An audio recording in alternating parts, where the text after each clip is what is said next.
Graça e paz a todos, seja bem-vindo mais uma vez no meu canal. Meu nome é Walker Henrique de Souza. Quero trazer para vocês um estudo concernente hoje sobre a palavra de Deus, sobre o Jeová Jireh, o Deus da providência. Eu quero explicar para vocês realmente sobre esse termo, tá? É um termo muito imprescindível para a Igreja do Deus, no qual o momento que nós estamos vivendo. Esse canal, como eu falei para vocês, tem o intuito de trazer estudo para vocês, então somente para quem realmente gosta da teologia e de aprender a palavra de Deus, que são vídeos um pouco longos. Eu procuro fazer mais resumido possível, mas tem assuntos que é complicado a gente tentar diminuir muito, que aí sai fora da conclusão e do contexto, tá bom? Então, se você quiser permanecer conosco, eu vou trazer para você já o que será tratado neste vídeo, para que você se programar se você vai poder assistir até o final, se é interessante para você. Tá? Então, o tema que nós vamos tratar é sobre o Jeová Jireh, o que realmente implica este termo, que realmente significa o Deus da providência. Quero falar um pouco sobre os três aspectos da providência de Deus. Vou mostrar um pouco sobre a transcendência e imanência também de Deus, tá?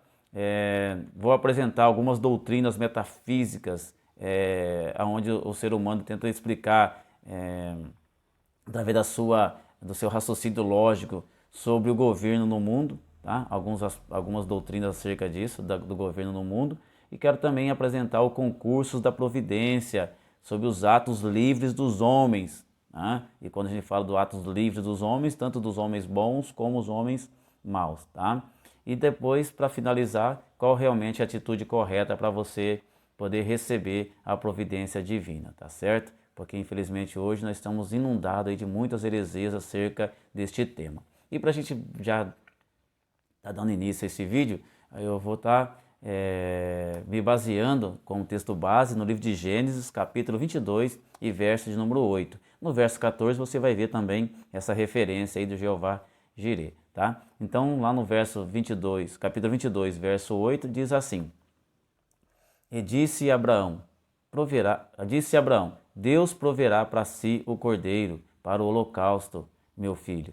Assim caminharam ambos juntos. Então, nesse texto que eu vou abordar aqui, peguei como base a história de Abraão, né, e Isaac, tá? Porque Abraão foi através desse versículo que Abraão mostrou para o povo, para Israel, ou seja, para nós, a Igreja de Deus também, o que realmente tem a ver o Jeová Jireh, tá? O que tem a respeito sobre o Deus da providência.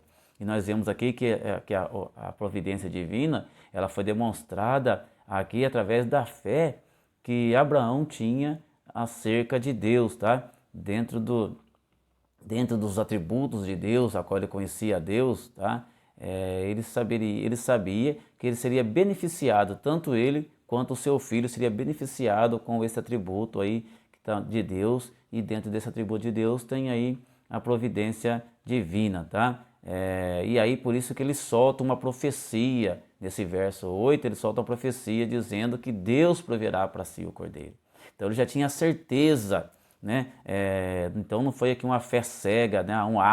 Um ato livre dele, mas como se não tivesse já a consciência do seu final. Então ele tinha certeza do que seria realmente acontecido aí, tá? Então ele solta essa profecia que Deus ia providenciar um cordeiro para Isaac e ambos iam voltar juntos aí para o seu lar, para a sua casa, tá? Então Isaac também de contrapartida creu nesta promessa, tá?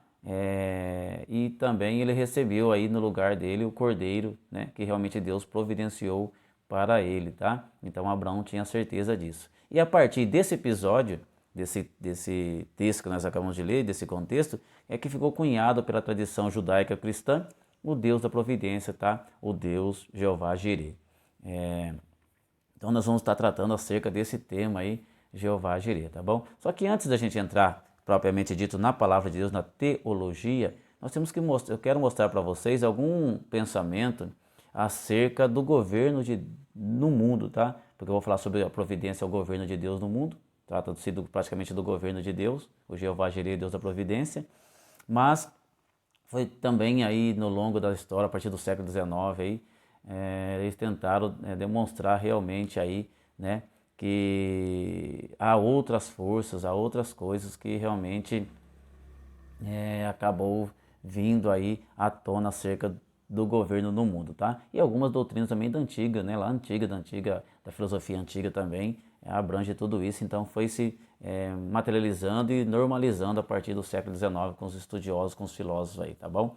Mas assim, o que significa realmente então as doutrinas metafísicas sobre o governo no mundo? Uma das doutrinas metafísicas do governo do mundo, tá? Eles vão demonstrar como que realmente age no mundo, que tipo de força, tá? É um ente maior, tá? Sei lá, o universo, então eles abrangem tudo isso, mas eles não denominam isso que realmente é Deus, tá? Alguns denominam Deus, outros denominam força. Então quais são aí essas doutrinas para a gente entender? Uma das doutrinas conhecidas nossa é o deísta, tá? O deísmo. O que o deísmo acredita? Ele afirma que Deus criou o universo, só que ele criou o universo, contudo ele não está mais tomando conta deste universo, tomando conta do mundo. Deixou o mundo ser guiado pelo seu curso natural, tá? Sem qualquer intervenção da sua parte. Então eles creem mais na transcendência de Deus do que na imanência, tá? Que nós vamos ver mais para frente o que significa isso. Depois tem também o dualismo. O dualismo ele crê que existe uma força, até um conceito religioso, filosófico, que admite que a coexistência de dois princípios necessários que agem no mundo. Tá? Por exemplo, né? Mas sempre estão em oposições. Tá? Por exemplo, né? A matéria e o espírito, o corpo e a alma, mas também eles acham e acreditam na existência do bem e do mal. Tá? Então estão sempre no eterno conflito aí. Então nada mais, nada menos, o que exerce no mundo é uma força maligna e uma força benigna, tá?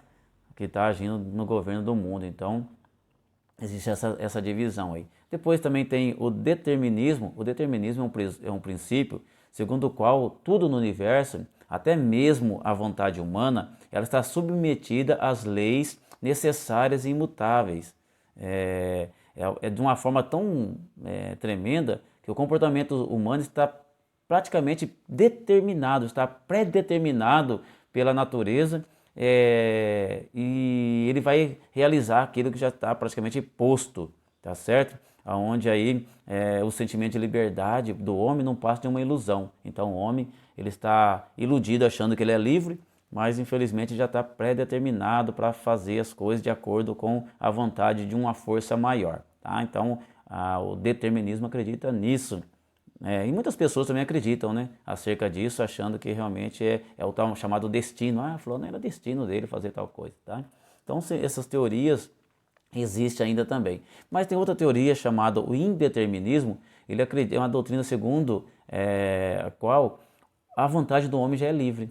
É o livre-arbítrio que realmente exerce ações no mundo. Então cada ato resulta da sua própria vontade, da sua vontade livre, tá bom? E não depende de causas antecedentes, tá certo? Ou de uma força, ou de alguma coisa determinando para ele. Então ele é livre e faz realmente o que ele bem entende, tá bom? Outra ideia também que existe também é realmente um governo neste mundo, é que vão tratar das causas primárias, que o mundo, para poder realmente o mundo existir, teve que ter uma causa primária. Tá? E um dos filósofos que fala sobre isso é Aristóteles, que vai falar do primeiro motor imóvel, tá? Onde foi o princípio de tudo, onde foi o primeiro motor imóvel que impulsionou todas as coisas, e as coisas acontecem assim sucessivamente. Não que esteja governando o mundo, mas que teve um início, tá certo? Onde teve um início aí. Então essa é uma das ideias aí acerca das doutrinas do governo no mundo, tá bom? Agora, nós vamos entrar na parte teológica, nós vamos ter que entender um pouquinho que realmente quando a gente fala de governo, existe realmente um governo no mundo. Nós que fazemos parte da teologia, nós acreditamos que realmente Deus ele está agindo e intervindo neste mundo, tá bom? Só que quando as pessoas começam a pensar em Deus, aí surge a ideia do deísmo, panteísmo e muitas outras ismos por aí, que não conseguem entender realmente a ação de Deus no mundo. Só que nós vamos basear na ação de Deus no mundo, entendendo que realmente Deus ele é transcendente e também imanente. Tá? Só que para a gente entender isso, o que a gente tem que entender sobre a transcendência e imanência? Esse pensamento de transcendência e imanência já é antigo, não é agora, não é porque a religião pegou para si, mas vem de um filósofo chamado Platão. Platão ele reconhecia que existia essas duas diferenças, né, entre a realidade imanente e a transcendência na sua filosofia. O que ele achou acerca disso? Na verdade, ele acreditava que existia uma realidade material e sensível, uma realidade material e sensível, e uma realidade imaterial e suprassensível, tá? Ficava acima, tá, ok? Então, por isso que ele é o conhecedor aí, o pai do mundo das ideias, né? Quando você está assim divagando, pensando longe, onde você está? Ah, estou no mundo das ideias, pensando, tá? Então ele achava que existia uma realidade imaterial e suprassensível, onde todas as coisas são perfeitas aí. Mas não vamos falar sobre a parte filosófica, mas vamos entrar então na imanência. Então Platão tinha essa ideia já lá na antiguidade, tá?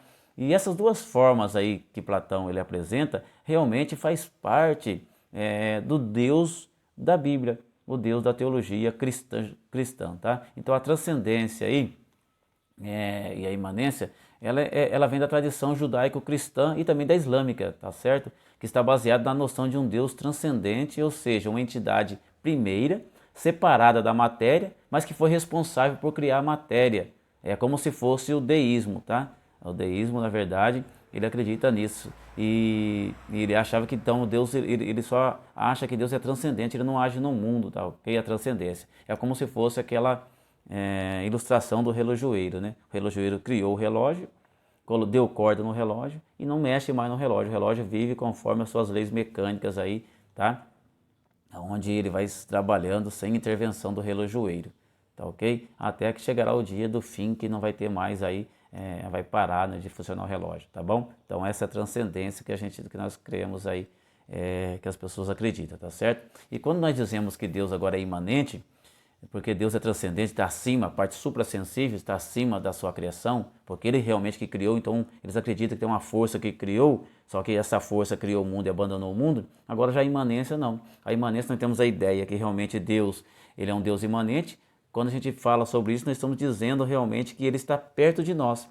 O suficiente para quê? Para nos ouvir, para nos conhecermos a Ele, para nós termos comunhão com Ele, tá? E assim você vai ver essa evidência lá em Filipenses capítulo 4, verso 5. Seja a vossa equidade notória a todos os homens, perto está o Senhor. Então realmente Deus está perto da sua criação, está perto, tá?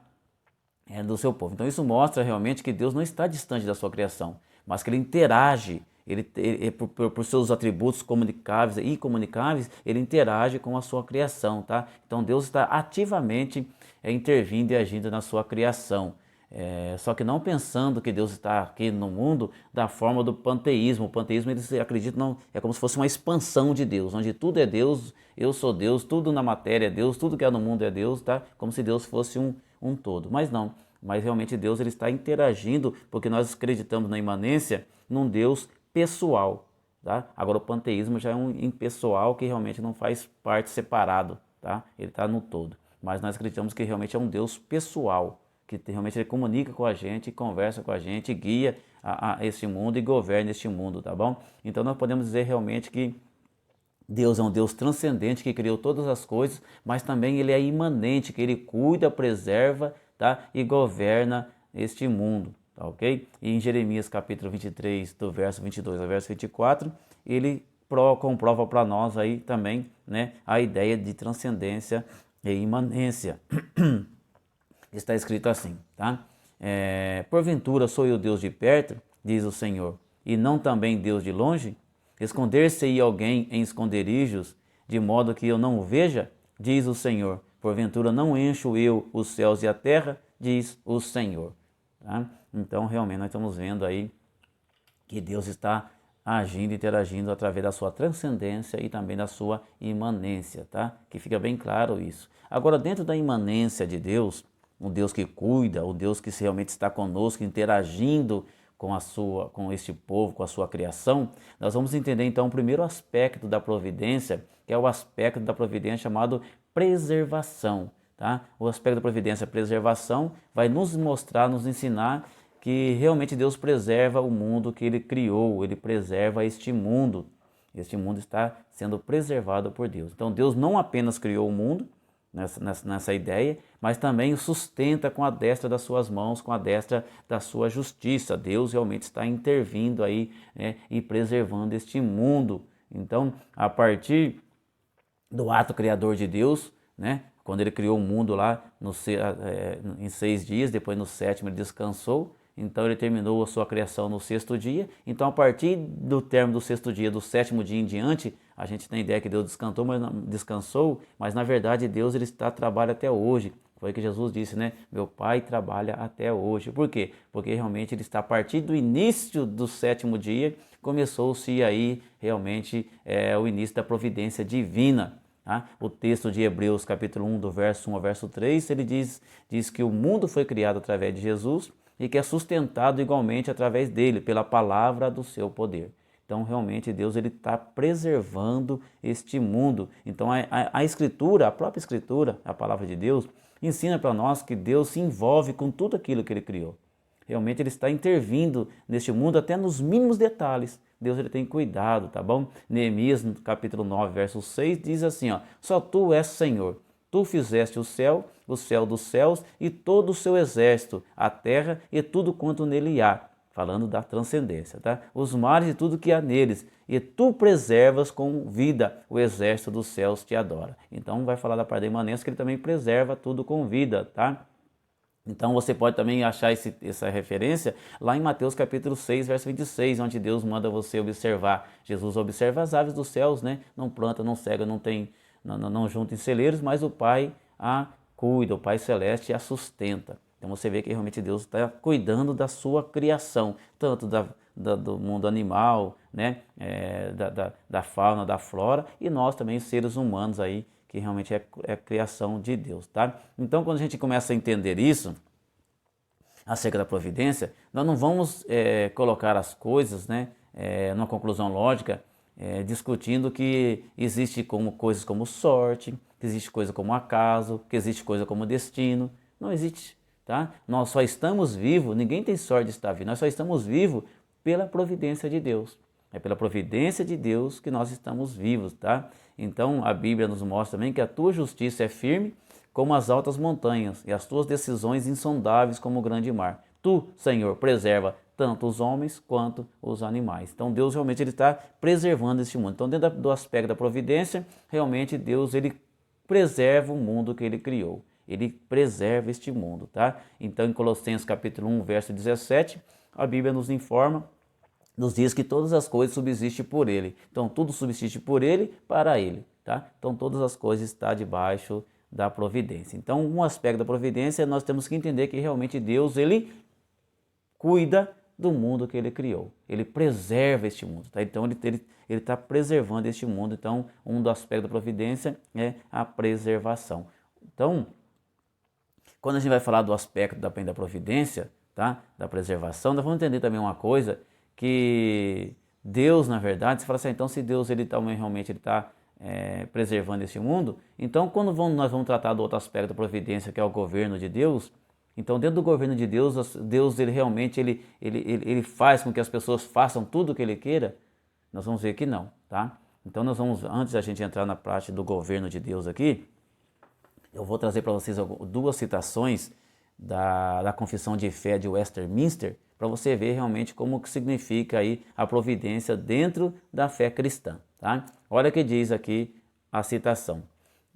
Desde toda a eternidade, Deus, pelo muito sábio e santo conselho da sua própria vontade, ordenou livre e inalteravelmente tudo quanto acontece. Porém, de modo que nem Deus é o autor do pecado e nem violentada é a vontade da criatura, nem é tirada a liberdade ou a contingência das causas secundárias antes estabelecida. Tá? Então, meus queridos, nós vamos tratar agora do governo de Deus. Nós temos que entender que realmente Deus, ele através da sua própria vontade, ordenou tudo que seja livre, tá? E tudo que acontece no mundo não provém de Deus, tá? Porque Deus ele não é o autor do pecado, e também Deus ele não violenta a sua criatura dentro do seu governo. Deus deixa os atos livres dos homens. Por isso que eu quero que você entenda bem essa parte quando eu for tratar do concurso da providência divina, dos atos livres dos homens.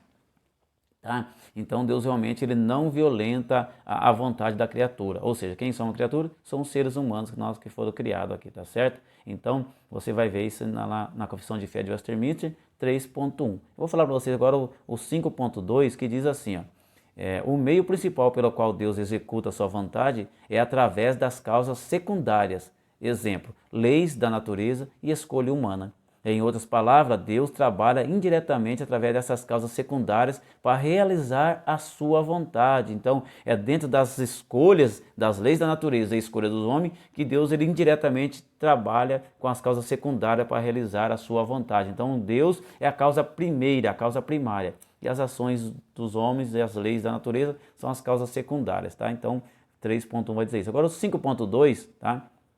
Vai dizer assim, ó, a Confissão de Fé do Westminster também diz, posto que, em relação à presciência e ao decreto de Deus, que é a causa primária, todas as coisas acontecem imutável e infalivelmente. Contudo, pela mesma providência, Deus ordena que elas sucedam, necessária, livre ou contingentemente, conforme a natureza das coisas secundárias. Então você vê que Deus, realmente dentro do governo de Deus, nós vamos entender que Deus ele deixa as coisas livres, tá? Então realmente Deus ele não está intervindo aí, fazendo com que as pessoas façam o que ele quer. Se a gente pensar assim, nós vamos entrar ali no determinismo. Então Deus ele não é determinista, tá?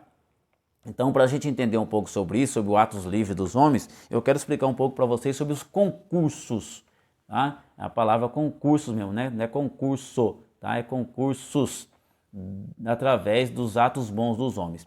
Dentro dos concursos da providência, dos atos bons, nós vamos entender realmente que Deus ele interage na escolha dos homens bons. Tá?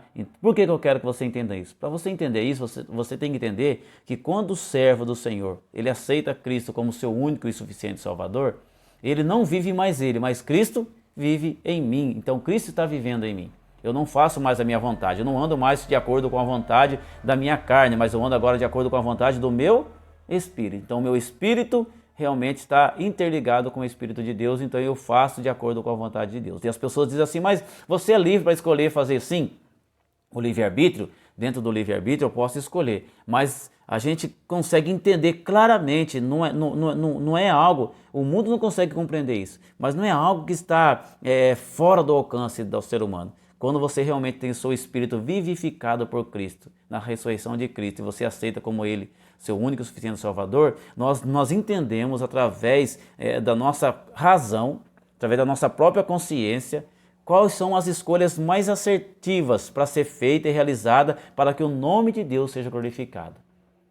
Isso quer dizer que realmente o ser humano, ele não vai, o cristão não vai fazer atos ruins? Faz, lógico que faz. Tá? Porque muitas vezes nós damos mais vazão para o lado da nossa carne do que vazão para o nosso lado do nosso espírito, tá certo? Então por isso que o cristão tem que viver uma vida de oração, consagração, para poder mortificar a carne, tá certo? Mas mortificar a carne aqui não é você negar a carne pelas suas próprias forças, pelas suas próprias concupiscências. Não, é através da ação do Espírito Santo. Então, para isso, nós temos que estar ligado, interligado na videira verdadeira que é Cristo. Tá? Então, quando nós entendemos isso, que o homem ele é livre, mas realmente ele faz a vontade de Deus, então os atos dos homens bons na terra, nós temos que lembrar o que Paulo disse lá em Atos dos Apóstolos, capítulo 17, verso 28. Diz assim, ó, porque nele vivemos e nos movemos e existimos. É nele e por ele nós vivemos, nos movemos e nós existimos. Tá? Jamais um homem age de forma independente de Deus, o homem, quando eu estou dizendo, os atos dos homens bons, mas os homens bons que realmente entregaram a sua vida na pessoa bendita de Cristo e aceitou o seu sacrifício lá na cruz do Calvário. Então, quando o homem realmente está vivendo debaixo da graça de Deus, ele não está fazendo igual o Gálatas capítulo 5 vai dizer para nós, né? Quem anda na carne é morte, mas quem anda no Espírito é vida. Nós só recebemos vida. Nós só entendemos que o que é ser humano quando realmente nós estamos vivendo a vida de Deus, quando nós recuperamos a imagem e a semelhança de Deus para conosco. Aquele foi perdido lá na cruz, né? Ela foi perdida lá no Jardim do Éden. Então todas as coisas são guiadas, nós não somos independentes de Deus, tá? Então as nossas boas ações que nós praticamos são a ação que Deus nos direcionou a fazer. Então nós já não vivemos segundo a nossa vontade, conforme diz Filipenses capítulo 2, verso 13, tá? Que Deus opera tanto o querer quanto o efetuar. Então tanto o querer, o efetuar é de Deus, mas para os homens bons que está guiado pelo Espírito Santo, que estão sendo guiados pelo Espírito de Deus. Isso eu volto a repetir. Não estou dizendo que é cristão, porque cristão tem vários tipos, várias formas, né? Várias características que professam vários tipos de ensino, mas aqueles que realmente estão debaixo do ensino da palavra de Deus, que realmente conhece a vontade de Deus, qual é a boa, perfeita e agradável vontade de Deus, ele é guiado porque nele nós vivemos e nos movemos e existimos, conforme Atos dos Apóstolos, capítulo 17, verso 28, tá? Então o que isso quer dizer, irmão? Quer dizer que o que eu faço, as minhas ações boas que eu faço, não é mérito meu, é mérito do Senhor. Tudo é mérito de Deus, porque nós ouvimos a voz do Espírito Santo, nós somos guiados pelo Espírito e demos ouvido à voz do Espírito Santo. Por isso que a Bíblia lá em Apocalipse diz, ó, quem tem ouvidos para ouvir, ouça o que o Espírito Santo diz à igreja. Então se você não conseguir ouvir, então você realmente não faz parte da pessoa bendita de Cristo. E quando nós não ouvimos, nós vacilamos no nosso pé, nós pecamos, lembrando, nós temos um advogado junto ao Pai, que é Jesus Cristo, que perdoa todos os pecados. Para isso nós temos que confessar os pecados, reconciliar, né? Ou seja, desfazer o erro, né? Perdoando, pedindo perdão, devolvendo. Esse tipo de coisa, o irmão sabe, não faz parte da lição aqui, mas você tem que entender isso, tá certo? Então Deus, ele interage na vida dos concursos dos atos livres dos homens bons, nós somos guiados por Deus. Só que uma coisa difícil agora para nós entender. Por que é difícil entender? Difícil entender porque nós vamos falar agora dos atos livres dos homens maus. Tá? Onde o aspecto da providência de Deus é difícil conciliar a vontade soberana de Deus com a vontade livre dos atos maus dos homens. Então, como eu estava dizendo, vai ser difícil para nós conciliar as atitudes dos homens livres maus, conciliar com a vontade soberana de Deus. Tá? Então, nós vamos falar um pouco sobre os concursos da providência através dos atos maus dos homens. Deus, irmãos, ele permite, tá? Por que acontece o mal do mundo? Não é que Deus é o autor do pecado, autor do mal, conforme nós vimos lá na Confissão de Fé de Westminster. Tá? Deus, ele não é autor de nada. Mas Deus, ele permite que os homens façam coisas más. Ele permite que os homens façam coisas, né, que realmente está dentro dos atos livres dos homens. O homem é livre.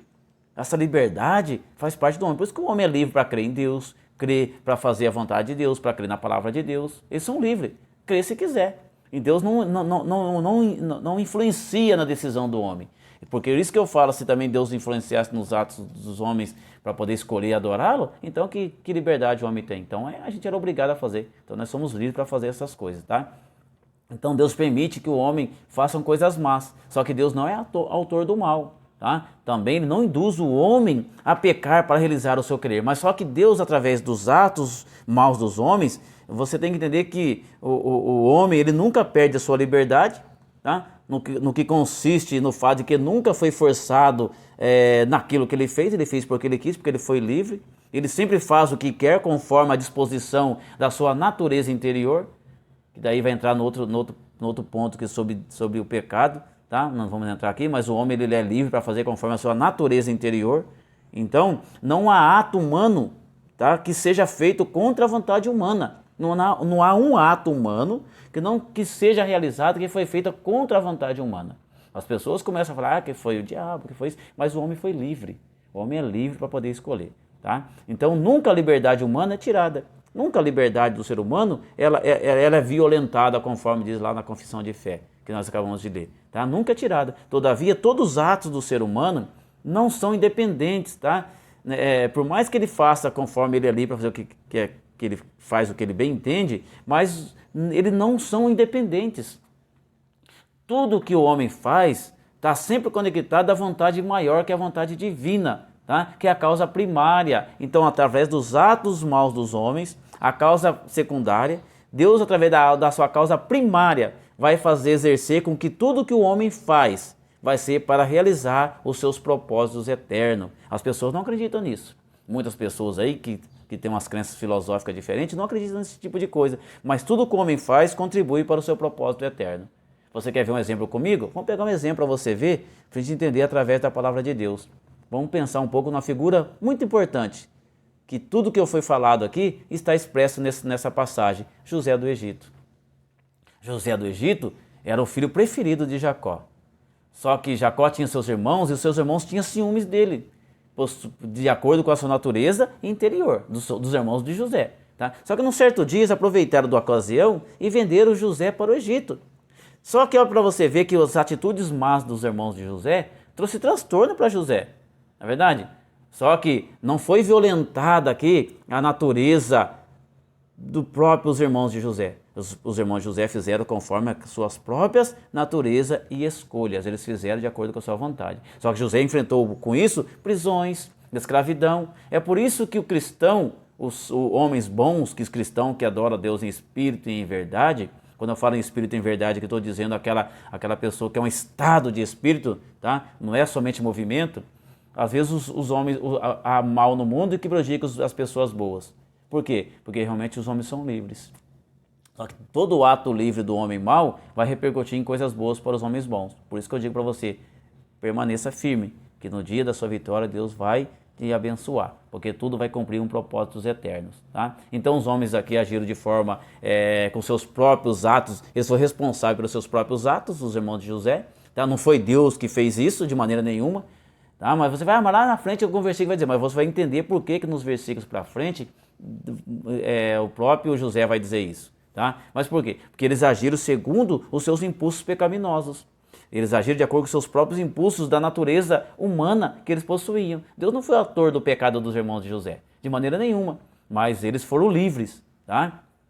Eles agiram na vida deles conforme suas próprias vontades, conforme suas próprias naturezas. Só que para que o propósito maior de Deus se cumprisse, Deus permitiu, foi a ação permissiva de Deus, para a ação dos homens maus, segundo aqui a história, os irmãos de José, vender José para o Egito. Eles fizeram o que desejavam. Eles fizeram, pecaram, né? Foram punidos por isso, mais para frente você vai ver na própria passagem, mas aqui não está dizendo que eles estavam obedecendo uma ordem de Deus. Eles não obedeceram aqui a uma ordem de Deus, tá? Mas obedeceram sim a sua própria vontade pessoal. Aquilo que estava dentro do seu coração, tá certo? Então Deus permitiu o que eles fizeram, tá?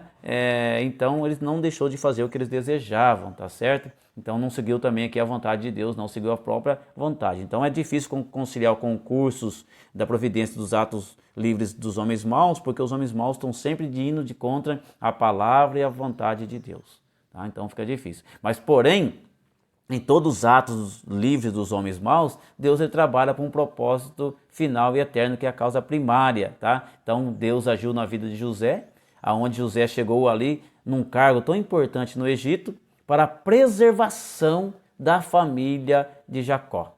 Então, dentro do propósito de Deus, Deus tinha uma promessa para Jacó, e para que a promessa de Jacó ficasse em pé e permanecesse firme, Deus aproveitou os atos maus dos homens livres, que foram os irmãos de José, venderam José para o Egito, e o Egito realmente ele foi um lugar onde Deus ele providenciou, mais uma vez, através do governo de Deus, nas atitudes más dos homens, ele providenciou outro aspecto da provisão de Deus, que é a preservação.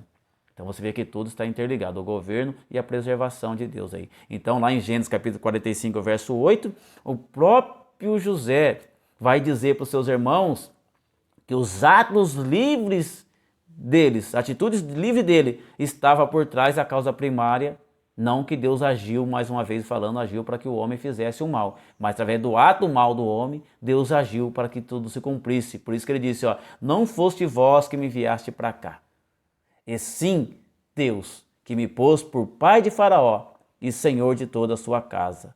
Então, o que José está dizendo? Meus queridos, tudo que o homem livre faz, vai fazer para se cumprir o propósito eterno de Deus. Porque Deus ele governa este mundo. Então você vai lembrar também, lá num vídeo que eu falei para vocês lá sobre política, num vídeo anterior, que Deus ele estabelece reis e tira reis.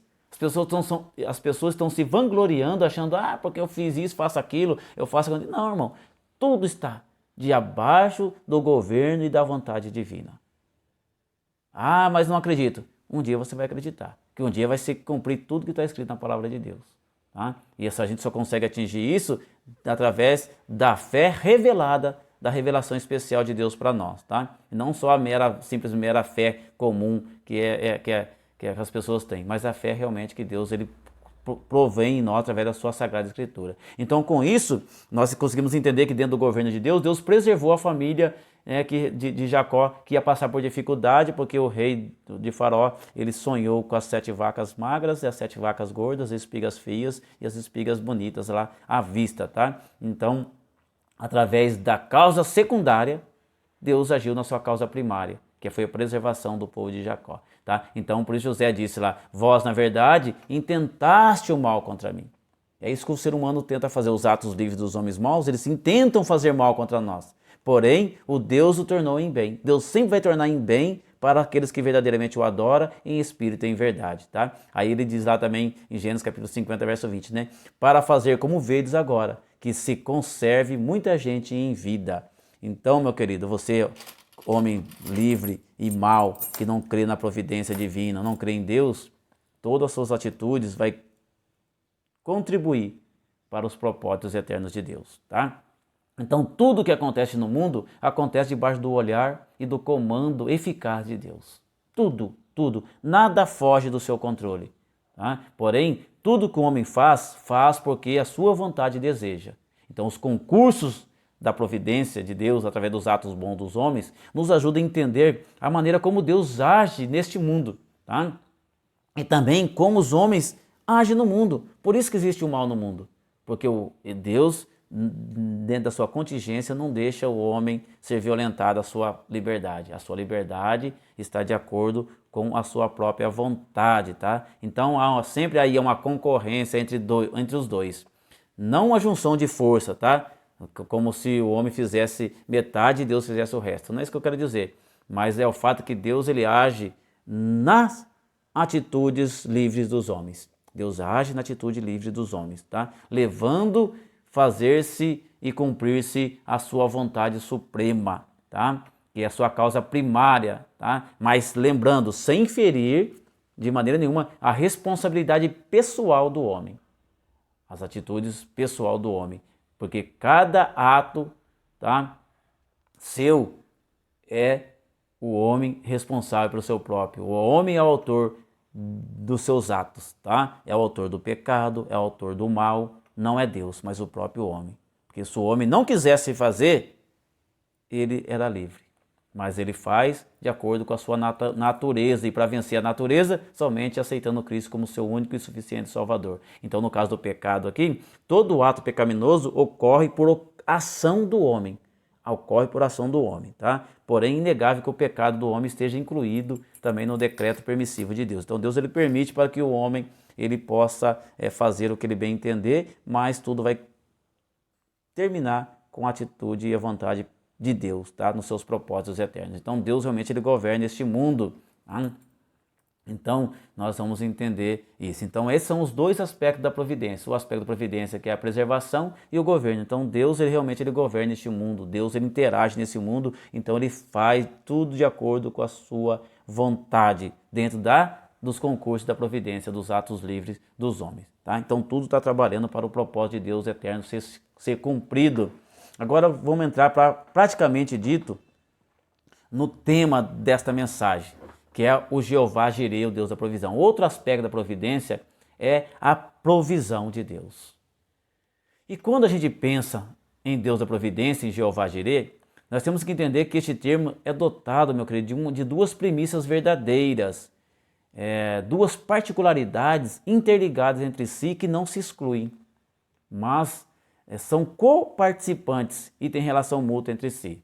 Por que você não sabe isso? Porque, infelizmente, somente uma particularidade chegou à tona. Esqueceu-se da segunda particularidade, tá? Que não que uma primeira, quando eu falo primeira e segunda, não é que uma tá em segundo porque é menor que a outra. Não, as duas são iguais, coexistentes. Duas particularidades interligadas. Quando você pensar no Jeová Jireh, o Jeová, o Deus da provisão, você tem que entender que existe duas particularidades. Quais são? A provisão espiritual e a provisão material. As duas é uma junção, unidas, inseparáveis, que é a provisão espiritual e a provisão material. Infelizmente, devido a alguns desvios doutrinários, algumas heresias postas no nosso meio, permeiam esse termo Jeová Jireh apenas uma particularidade, excluindo a outra. Tá? Só existe somente a provisão material. As pessoas acham que quando a gente fala de Deus da provisão, Deus está provendo somente o material. Mas se você voltar comigo, né, um pouquinho, você vai entender realmente o que está dizendo lá no versículo de Gênesis capítulo 22, verso 8 e o verso 14. Tá? Então esse entendimento da provisão material está sendo alastrado de uma forma tão nefasta dentro dos círculos evangélicos que se excluiu o aspecto da provisão espiritual. E somente é pregado massivamente o aspecto da provisão material. Tá? Ensinando que Deus ele faz tudo, ensinando que Deus ele não nega nada, não importa a sua vida espiritual, né? O que importa é o sacrifício em dinheiro, o que importa é que você faz aí, né, para sacrificar para Deus, oração a longo prazo, pessoas se sacrificando com o corpo, fazendo tantas outras coisas que faz contra a palavra de Deus. Para quê? Tudo isso para receber em dobro. Tudo para receber riquezas, famas. Aí surge uma pergunta para nós. Surge a pergunta dentro do termo Jeová Jireh. Que pergunta é essa? Deus realmente faz tudo? Que tudo é esse? Todo mundo recebe? Porque do jeito que está tendo aí, do jeito que a gente está vendo aí a pregação da teologia da prosperidade, que o Deus da providência Jeová Jireh, todo mundo está santo na igreja. Todo mundo está apto para receber aquilo que realmente está sendo pregado e massificado aí dentro dos templos evangélicos. Essa doutrina, essa heresia, este mal, esse outro evangelho que o apóstolo falou, se pregar, descer um anjo do céu, pregar um outro evangelho que não seja esse, seja anátema. Meu Deus, quanto anátema dentro da igreja. Só que antes de a gente falar sobre essas questões, vamos entender um pouco da primeira provisão, né, a primeira particularidade aí, que é a provisão espiritual. Vou falar um breve comentário só, porque depois eu quero falar sobre provisão material, que realmente é Jeová Jireh. Mas para você entender a provisão material, você tem que entender primeiro a provisão espiritual. Tá? Quando a gente fala sobre a provisão Jeová Jireh, o Deus da providência, nós temos que entender uma coisa, que Deus, tá? Ele realmente está agindo dentro da sua igreja. Ele está agindo no meio do seu povo. Tá? Então o que realmente é provisão espiritual? Provisão espiritual, dentro do contexto da passagem de Gênesis capítulo 22, do verso 8 e também o verso 14, tem implicações relacionadas com a vida espiritual de Abraão e a vida espiritual de Isaac. Primeiro ponto é esse, tá? E depois, em contrapartida também, você vai ver que foi provada ali a fé, a devoção e a obediência a Deus, tá? Mas vamos tirar um pouco de fora esse aspecto que fez de Abraão, né, o pai da fé. Vamos entender uma coisa, meu querido. Não tem como a gente poder fugir desse contexto, porque se a gente fugir desse contexto, vai fazer todo tipo de heresia que está sendo pregada aí na igreja. O primeiro aspecto da provisão que realmente Abraão cria, entendia, porque Abraão profetizou para o seu filho, né, sobre a providência para ele, praticamente estava dizendo para o seu filho assim, ó, Deus, em cuja presença eu estou, tá? E como eu aprendi a conhecer esse Deus é um Deus de vida e vida com abundância, tá? Então hoje você vai ter, meu filho Isaac, uma experiência e vai saber que esse Deus que eu sirvo, que me fez sair da minha terra, da minha parentela e me trouxe por uma terra que queria me mostrar, ele mostrou para mim e eu tive uma experiência com ele que nosso Deus, o nosso Senhor, ele é realmente o Senhor das nossas vidas e ele tem cuidado de nós. E você precisa ter uma experiência com Deus para que você possa ser vivificado diante dele. Aí só que para poder ter uma vida espiritual, para poder ser perdoado o pecado no Antigo Testamento, era necessário ter um sacrifício para que houvesse uma restauração entre Deus e o homem. Tá? Só que essa restauração aqui não está falando de sacrifício humano, tá? Mas está falando de obediência e temor diante de Deus e sacrificar-se um animal. Então Abraão conhecia a Deus. Ele sabia que Deus conservava, né, a vida humana e ele tinha uma intimidade com Deus e conhecia os atributos de Deus e sabia que Deus jamais permitiria esse processo, tá? Jamais permitiria que poderia se viver uma vida de sacrifício humano. Mais tarde, lá, através de Moisés, através das leis lá em Levítico, capítulo 18, verso 21, ele vai ser comprovada essa verdade que já Abraão já conhecia, porque ele tinha um conhecimento pleno da pessoa bendita do Jeová, o Deus da provisão, Jeová Jireh, tá? Então, Abraão conhecia intimamente Deus e sabia realmente acerca disso. Então, dentro desse contexto, então, vai mostrar claramente para nós que essa aprovação de Abraão, né, também que não é tentação, e você tem que lembrar que quando alguém for tentado, jamais pode dizer que Deus, né, ali o tentou, porque lá em Tiago capítulo 1, verso 13, está dizendo, estou sendo tentado por Deus, não pode dizer isso, porque pois Deus não pode ser tentado por mal e a ninguém tenta, tá? Então não está dizendo a respeito aí de uma tentação, mas de uma aprovação. Lembrando também que tentação tem um aspecto negativo e afasta o homem de Deus. Agora, dentro dessa passagem, desse contexto, nós estamos vendo ali uma aprovação, que aprovação tem um caráter positivo. O que é o caráter positivo? É o aperfeiçoamento e o crescimento espiritual. Então, dentro dessa passagem aqui, nós estamos tratando do crescimento espiritual de Abraão e do seu filho nesse episódio. Tá? Então, nós podemos declarar que a providência divina vai tratar da provisão espiritual, ela trata unicamente do propósito que estava dentro do governo de Deus, que era providenciar um cordeiro substituto para a pessoa de Isaac, prefigurando assim um substituto para a humanidade, para trazer vida para a humanidade. Então o cordeiro preso pelo chifre, que Isaac recebeu e o aceitou como sacrifício, como seu substituto, também Isaac foi aceito diante de Deus, porque ele apresentou este cordeiro em sacrifício em seu lugar, foi apresentado para ele. Então Deus deu vida espiritual também para Isaac e também para Abraão, tá? Então conheceu a Deus, Isaac conheceu a Deus, o Deus do seu pai, não só de ouvir, mas agora também tendo essa oportunidade de ter experiência e um particular com Deus, né? O Deus que cumpriu na sua vida a sua promessa, tá? Que Abraão, e o filho de Abraão, Isaac, era o filho da promessa. Então, a filho da promessa só poderia ser realmente dar continuidade no propósito se realmente ele aceitasse, né, a vontade e sua obediência a Deus, tá? Então, a provisão espiritual está intimamente ligada com a restauração do homem com Deus. Então, através do sacrifício lá no Monte Moriá, houve a restauração de Isaac para com Deus. Abraão já tinha restaurado, tinha sua vida já espiritual com Deus, mas mais para mostrar para Isaac, tá? Então, com o perdão do pecado de Isaac, houve a reconciliação, a regeneração e teve a adoção de filho e se tornou realmente o herdeiro das promessas de Deus, tá? Então, esse cordeiro substituto, ele promoveu uma vida espiritual para ele, tipificando a restauração da vida espiritual da humanidade, que foi alcançada através da pessoa bendita do nosso Senhor e Salvador Jesus Cristo, o Cordeiro mudo que foi morto, tá?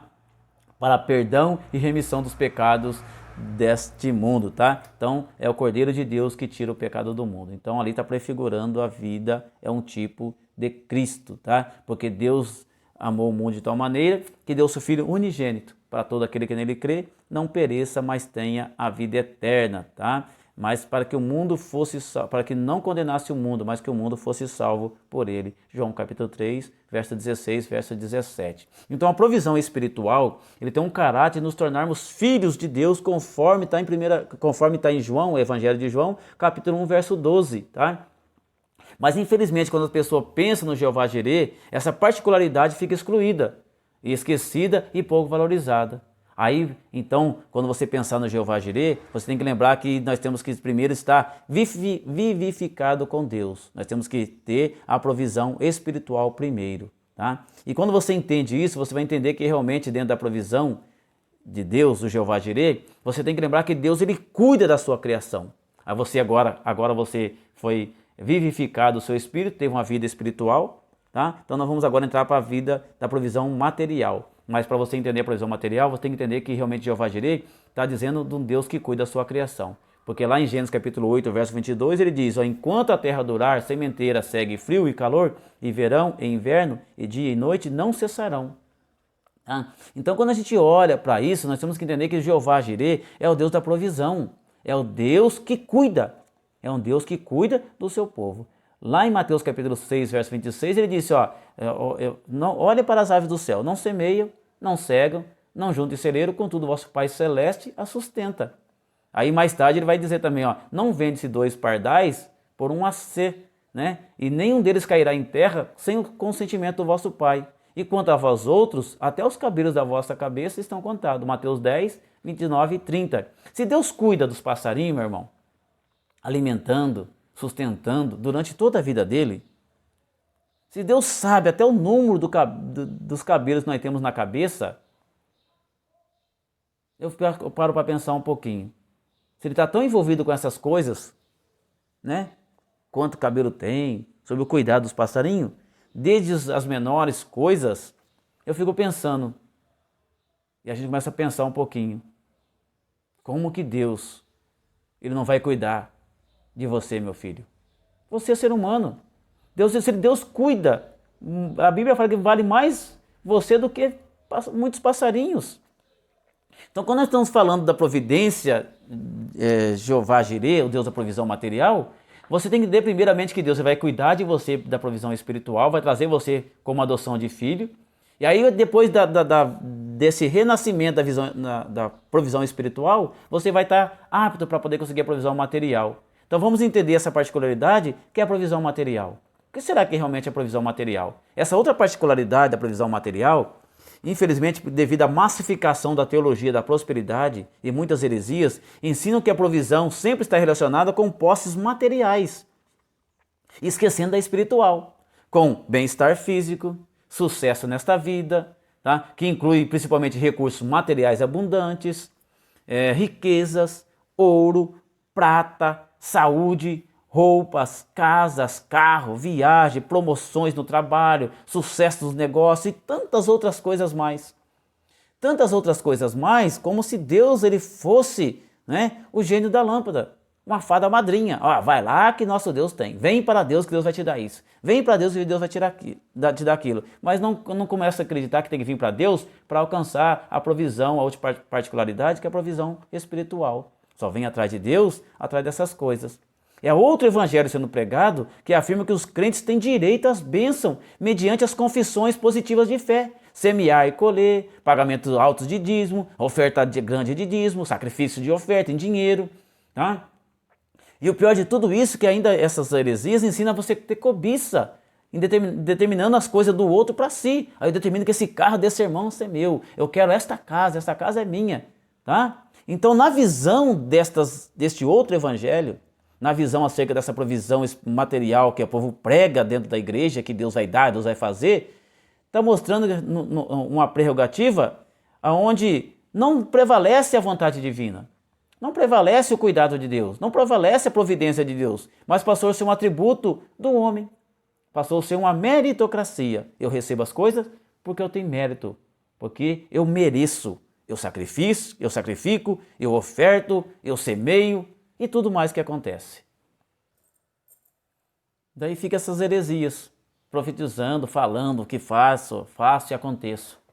E aí, conforme Burke, tá? Que vai tratar de um livro chamado Línguas e Jargões, Contribuições para uma História Social da Linguagem, de 1997, a gente vai ver alguns jargões, irmãos, que está relacionado, né, ao que Burke fala, ao ouvido do receptor e à língua do emissor. Tá? Alguns grupos religiosos passou a usar esse recurso aí de jargões, né? Os quáqueres, os puritanos, e hoje também é usado pelos manutentores da teologia da prosperidade. É usado também para os manutentores da teologia da prosperidade, que usam jargões como eu sou cabeça, não cauda, Deus é dono do ouro, é o dono da prata, vou determinar, toma posse da bênção, entre outros. Meus queridos, dentro deste conceito real da provisão, Deus realmente, ele não nega nada? Parece que não. Deus dá tudo? Parece que não, parece que Deus dá tudo. Tudo que os anseios carnais humanos necessitam, Deus ele dá. E aí tem pessoas pregando, falando, né, testemunhando. Agora eu faço uma pergunta para você. Deus dá tudo? E que tudo é esse? O que realmente implica o Jeová Jireh? o Deus da provisão? Meu querido, eu vou falar para você, é simples. Apenas em uma frase vai resumir tudo isso que significa e implica o nome Jeová Jireh, o Deus da provisão. Então, dentro do conceito da provisão, Deus realmente, meu querido, tá? Ele está querendo dizer para você uma coisa simples e de fácil entendimento. O que implica então esse termo Jeová Jireh na provisão material? O que implica é que Deus, ele vai dar tudo para você, mas que tudo é esse? É tudo que é necessário. Nada além de que seja necessário para a sua subsistência, Deus ele vai dar. Se ele der para você algo além disso, daí ele vai contrariar a sua própria palavra. Porque Deus ele não vai dar acúmulo de coisas, porque acúmulo de coisas significa riqueza, tá? E a riqueza muitas vezes atrapalha, né, a adoração genuína, verdadeira para Deus. Não estou dizendo que não estou fazendo apologia a ser pobre, e nem falando apologia que não pode ser rico, mas dentro da provisão material de Deus, Deus vai dar para você somente aquilo que for necessário, tá? Então, quando você pensar na provisão material, irmão, lembra que você vai ter tudo que é necessário para você. Nada mais do que isso. Nada mais do que isso. Embora seja verdade que Deus ele é poderoso e fiel para suprir todas as nossas necessidades, o nome Yahvé, Jeová Jireh, é uma promessa, não é uma promessa de prosperidade econômica. Não é uma promessa de prosperidade, de bênçãos materiais, recursos e mais recursos, infinitos recursos. O Deus da provisão, Jeová Jireh, o Yahvé Jireh, tá? Ele está dando para nós uma promessa do quê? Primeiramente da vida espiritual, que é redenção dos nossos pecados. Isso que implica realmente o Jeová Jireh, o Yahvé Jireh, ou Javé Jireh, de acordo com o que você quiser, tá? E vai trazer para nós vida espiritual e redenção do nosso pecado. E depois, dentro da provisão material, nós vamos receber das promessas outorgadas por Deus que nós não teríamos falta, irmão, de coisa alguma. Nós não teríamos falta de coisa alguma. Tudo deveria ser apresentado diante do Pai. Então, quando você pensar no Deus da provisão, você tem que entender que Deus vai dar para você tudo o que for necessário. Mas você tem que entrar, quando você pensar no Jeová Jireh, não tem que entrar na teologia da prosperidade, mas você tem que entender dentro do cuidado de Deus. Você tem que entender que a provisão Jeová Jireh entra sobre o cuidado que Deus ele cuida dos seus. Deus ele cuida da sua igreja. Deus ele cuida do seu povo. No que tange as coisas necessárias para a vida humana, Deus ele se responsabiliza. Deus ele se responsabiliza no que tange no cuidado da vida, das coisas necessárias. Em Mateus capítulo 6, verso 26, nós somos ensinados que Deus ele cuida de nós e considera que nós temos muito mais valor do que a sua criação de um modo geral. Temos muito mais valor do que os passarinhos. Então, meu querido, os passarinhos não estão preocupados em querer juntar em celeiro, em poder... Isso que o homem quer. O homem quer isso. Então, esse cuidado de Deus é devotado para nós, pelo Senhor, que nós somos valorizados diante da sua criação. Nós temos valor. Nós somos valorizados. E eis a razão qual Cristo promete satisfazer nossas necessidades. Tá? Deus ele promete fazer para nós nossas necessidades. Só que quando você fala Jeová Jireh de provisão, através de acúmulo, de riqueza, de bênçãos que Deus vai dar posse, vai dar tudo aquilo outro, aí a gente vai lembrar naquela passagem de Mateus capítulo 6, verso 21, que diz assim, onde está o seu tesouro, aí está o seu coração. Tá? Então, as pessoas ficam buscando essas coisas, fazendo campanha e mais campanha acerca de busca dessas coisas, e as pessoas não recebem e elas se frustram. Elas ficam frustradas, querendo mais de Deus, querendo as benevolências de Deus, buscando as bênçãos de Deus, mas não buscando o Deus da bênção. Aí essa ansiedade, essa desconfiança, acaba fazendo com que você não acredite no poder e no amor de Deus. Você não acredita mais no poder e no amor de Deus. Vamos ler Mateus capítulo 6, verso 21. Vamos ler aqui rapidinho para a gente poder pensar e entender sobre o cuidado de Deus. Não estou dizendo que Deus ele cuida de nós. Deus verdadeiramente ele cuida do seu povo. Mateus capítulo 6, verso de número 21. Olha o que diz aqui a palavra de Deus. Né? Porque onde tiver o vosso tesouro, também terá o seu coração. Agora vamos ler o verso 25, que diz assim, ó. Por isso vos digo, não andeis cuidadoso quanto à vossa vida, pelo que haveis de comer, pelo que haveis de beber, nem o vosso corpo, pelo que haveis de vestir. Não é a vida mais do que o mantimento, e o corpo mais do que os vestimenta? Se Deus ele cuida dos passarinhos, irmão, você tem que entender que Deus vai ter cuidado de você. Só que é engraçado, hoje a teologia da prosperidade ensina, se você tiver, eu quero vestir, aí Deus dá para você uma peça de roupa, você quer 50. Se Deus, eu preciso de tal coisa, Deus dá 1, você quer 20. Não está satisfeito. Tá? Então o que Deus está falando aqui nesse versículo aqui, é que essa ansiedade vai causar em você uma desconfiança no poder e no cuidado e no amor de Deus. A provisão de Jeová Jireh colocou no coração do homem e descrer no cuidado de Deus. Deus ele cuida da sua criatura. Deus ele cuida dos seus. Deus ele tem cuidado de você. Então essa busca incessante por bênçãos materiais faz a gente observar as coisas com as quais nós costumamos nos preocupar. Nós costumamos nos preocupar com essas coisas, com coisa excessiva, tá? Excessiva preocupação com muito dinheiro. Se eu tenho 100, quero 1 milhão. Se eu tenho 1 milhão, quero 10 milhões. Se eu tenho um carro, quero 50 carros. Se eu tenho aquilo. Tá? E não consegue agradecer, ser grato a Deus pelas coisas que Deus providenciou para você. As coisas necessárias para você viver uma vida farta e feliz. E a gente está sempre buscando algo mais. Excessiva preocupação. É isso que Mateus capítulo 6, 25 está dizendo. Que você fica ansioso perguntando o que haver de comer, o que haver de vestir. Ansioso por essas preocupações. Tá? Que vai trazer muitas vezes tentações em nossas vidas.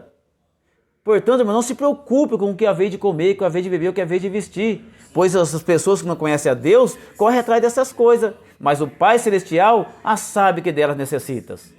Olha o que diz Mateus 6, verso 31, verso 32. Não andeis inquietos dizendo o que comeremos, o que beberemos, o que vestiremos. Verso 32 agora. Porque todas essas coisas os gentios a procura. De certo, vosso Pai Celestial bem sabe que necessitai de todas essas coisas. Então, dentro do cuidado de Deus, Deus sabe do que você precisa. Por isso que o salmista disse, o salmista Davi, eu fui moço, já sou velho, mas nunca vi um justo mendigar um pão e nem a sua descendência, porque ele sabia do cuidado de Deus. Ele sabia do cuidado do Senhor. Tá? Então, dentro do cuidado de Deus, irmão, quando você pensar no Jeová Jireh, o Deus da provisão, você tem que pensar no cuidado de Deus. Que Deus ele cuida do seu. Tá? Ele vai dar para você tudo que for necessário. Vamos pegar um exemplo para você entender que Deus deu o que era necessário, para você entender o que necessário é esse, tá? Que não é o tudo que você imagina, mas o que é necessário. Israel no deserto. A Bíblia fala que Deus ele sustentou o povo no deserto, sustentou com o maná, que ele não conhecia. O maná que nem os pais conheciam, ele sustentou, tá? Então Deus sustentou o povo no deserto com o maná. Em Deuteronômio capítulo 8, verso 3, verso 4, a Bíblia vai nos dizer, meu querido, que nos 40 anos da peregrinação do povo no deserto, a Bíblia diz que as suas roupas não envelheceram. E os seus sapatos também não, nem seus pés incharam nesses 40 anos de peregrinação no deserto. Porque Deus deu para ele tudo o que era necessário. Elias no deserto também, né, sustentou lá em 1 Reis capítulo 19, verso 6, sustentou Elias naquilo que era necessário. A viúva do profeta em 2 Reis capítulo 4, verso 6, ela precisava ali, não de riqueza, ela precisava de dinheiro, muito dinheiro, que o azeite naquele tempo era muito caro e era caríssimo. Ela precisava para quê? Para pagar a dívida que o seu esposo, o profeta, deixou. Porque senão o seu filho ia ser levado como escravo. Então era necessário abundância de dinheiro, uma continha elevada de dinheiro, para poder pagar o resgate.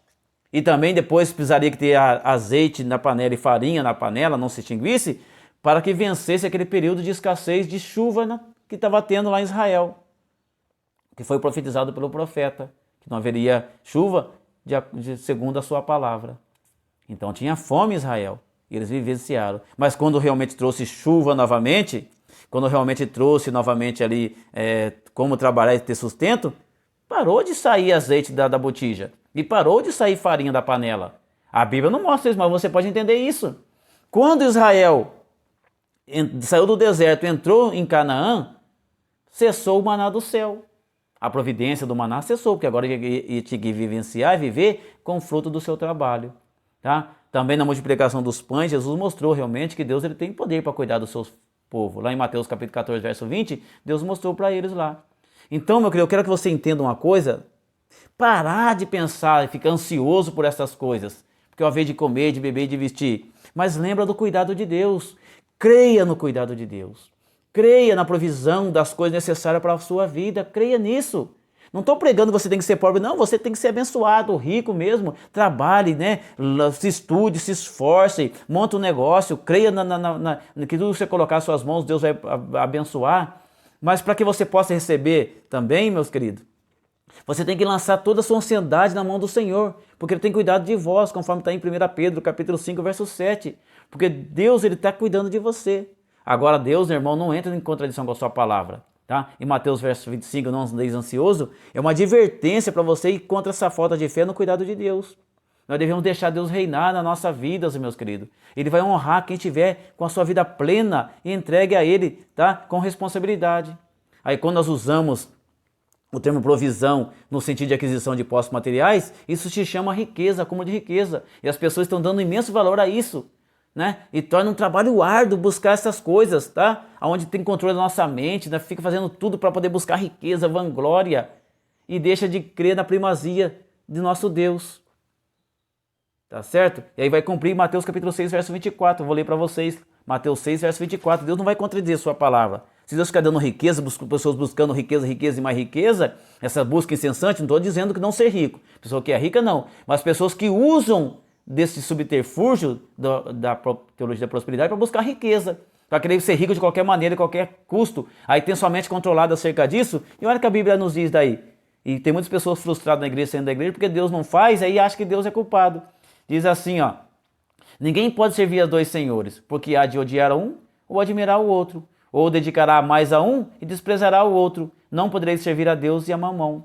E quantas pessoas, né, dedicando mais às bênçãos, à riqueza, e negando a eficácia do cuidado de Deus. Deus vai dar tudo que é necessário para você. Deus prometeu que providenciaria nosso alimento e o nosso vestuário e as demais necessidades para mim e para você. Só que para você poder receber isso, meu querido, você tem que entender que a provisão espiritual é a principal. Só vai receber isso quem estiver debaixo da provisão espiritual. E para você cumprir na sua vida tudo isso, você tem que lembrar de Mateus 6, verso 33, que é mais importante. Isso que é importante para você. Mateus 6, 33, você vai entender agora através do Mateus 6, 33 e Deuteronômio 28, verso 1 e verso 2, que eu não vou ler, mas vou ler só o 33 de Mateus. Você vai entender o cuidado de Deus e o poder que Deus tem para fazer para você. Olha que a promessa que Deus fez para você e para mim e para você. 33 diz assim, ó, mas buscai primeiro o reino de Deus e a sua justiça, e todas essas coisas vos será acrescentada. Mas você tem que buscar primeiro o reino de Deus sem interesse nessas outras coisas. Tem que buscar primeiro o reino de Deus, buscando a provisão espiritual, você ser vivificado em Cristo. Aí você vai entender realmente qual é a soberania de Deus, como ela funciona, e reconhecer a ação de Deus na sua vida. Reconhecer a ação de Deus para a sua vida. Se você for fiel a Deus, se nós formos fiéis, a providência de Deus jamais faltará sobre a sua casa. Jamais faltará sobre a sua casa. Então, meu querido, quando pensar em Jeová Jirê, pense no cuidado de Deus. Em Deuteronômio 28, se você ouvir atentamente a voz do Senhor teu Deus e cumprir todos os mandamentos que hoje vos ordeno, as bênçãos de Deus te seguirão. Não é você que segue as bênçãos, é as bênçãos que te seguem.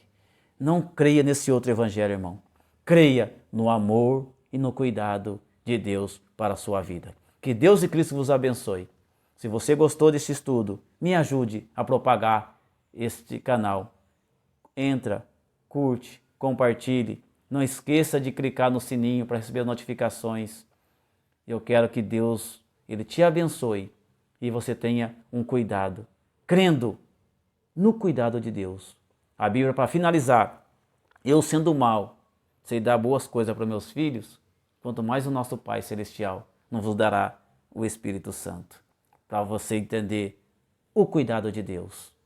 Que Deus e Cristo vos abençoe, fique com Deus e até o próximo vídeo, se Deus quiser.